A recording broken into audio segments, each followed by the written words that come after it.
One of the things that comes up quite often when governments are telling me how anxious they are about how this second term is so radical and everything seems so kind of chaotic is they go, but the midterms. If only the midterm elections go badly enough for the Republican Party, then Donald Trump will be a kind of chastened, weakened figure, and maybe things will feel more normal. Are you convinced by that analysis from foreign governments? Trump is never going to be normal. He is an aberration, and thank God for that. But I think the diminution of Trump's power, the loss of his ability to intimidate Republicans has already begun with the results of the 2025 election. I think Republicans were shocked. It's true they're not full elections like we will have in 2026. You have to be somewhat careful in drawing your conclusions.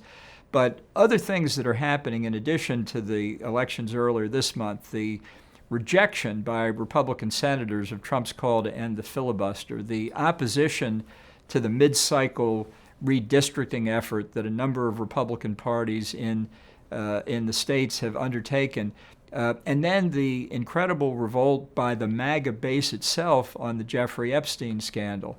I think we're at the point where Trump is now on the downhill slope. That doesn't guarantee the rate of descent or how far it goes, but it's a little bit like the Wizard of Oz. You pull the curtain back, and suddenly everybody's operating in a different world. I think that's happening. I hope I'm not too optimistic, but I do have a sense that that's beginning. So what that will do to Republican House and Senate members is cause them to wonder how safe they are in their own districts. They've been worried about a Trump opponent in the primary. Mm-hmm. Now a good number of them are going to start worrying, maybe I should worry about the Democratic opponent in November.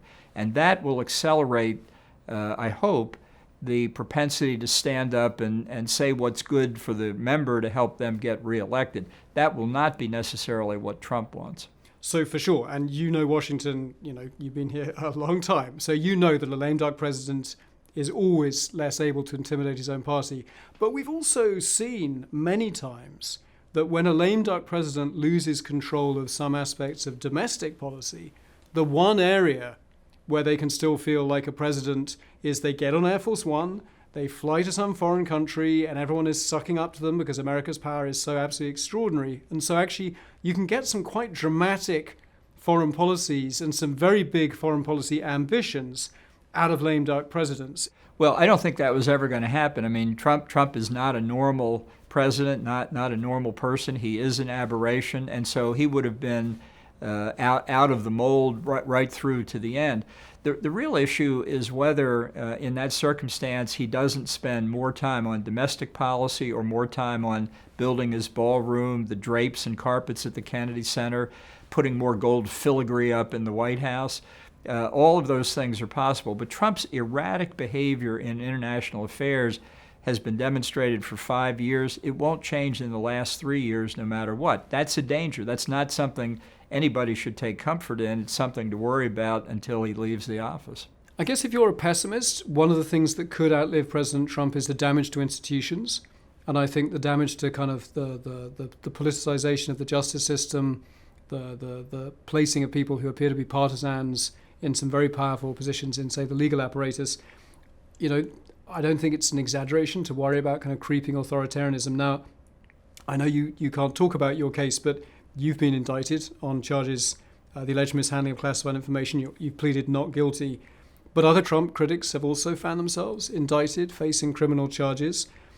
There's fear in this town, Washington, D.C., right? People who served in previous administrations are frightened. Does this, how far does this go? How bad is this? I think Trump is clearly breaking norms right and left. He simply doesn't acknowledge them. And I think the idea of a retribution presidency is quite accurate. I and others wrote about it before he was elected to the second term, and I think you see it being carried out now. But I think ultimately the Constitution is strong, the institutions are strong, and Donald Trump doesn't have the mental wherewithal to be an authoritarian. This is about what Donald Trump wants to do. And in the second term, having surrounded himself with people who are quite content to salute rather than point out potential difficulties, he's able to achieve a lot of things that are very destructive. There will be damage done, there's no doubt about it. But he's not Catiline, he's not Sulla, he's not Pompey at the end of the Roman Republic, and he's sure as hell not Julius Caesar. But is it fair to say that people are scared in this town? I think a lot of people are scared, and I think a lot of people are intimidated, and the answer to the bullying that Trump engages in is to stand up to it.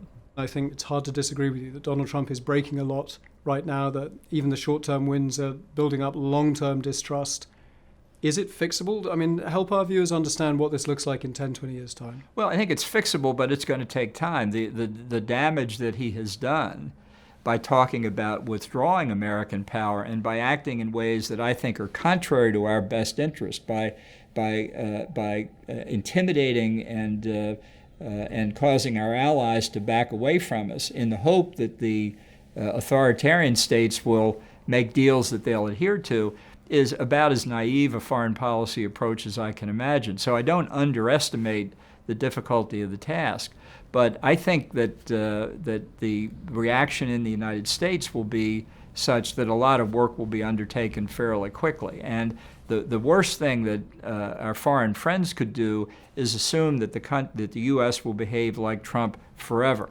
If that were the case, then I would expect a certain kind of behavior. I don't expect that's going to be the case, and I think they need to think about that. So when you have foreign leaders like Chancellor Merz of Germany, near the beginning of the Trump term, said we need independence from the United States, I'd be careful about things like that, because Trump, in the 3 years he had left, could say, well, fine, if the Europeans want to be independent, we'll withdraw with NATO. We don't want to impose ourselves on anyone. Think about what comes after Trump and calibrate the policies that way. So your final message is don't give up on America, keep the faith? Yeah, I would never bet against America. I mean, we have made our mistakes, there's no doubt about it, but we have come back again and again, and until I see another alternative that people in free societies should find acceptable, I'd still bet on America.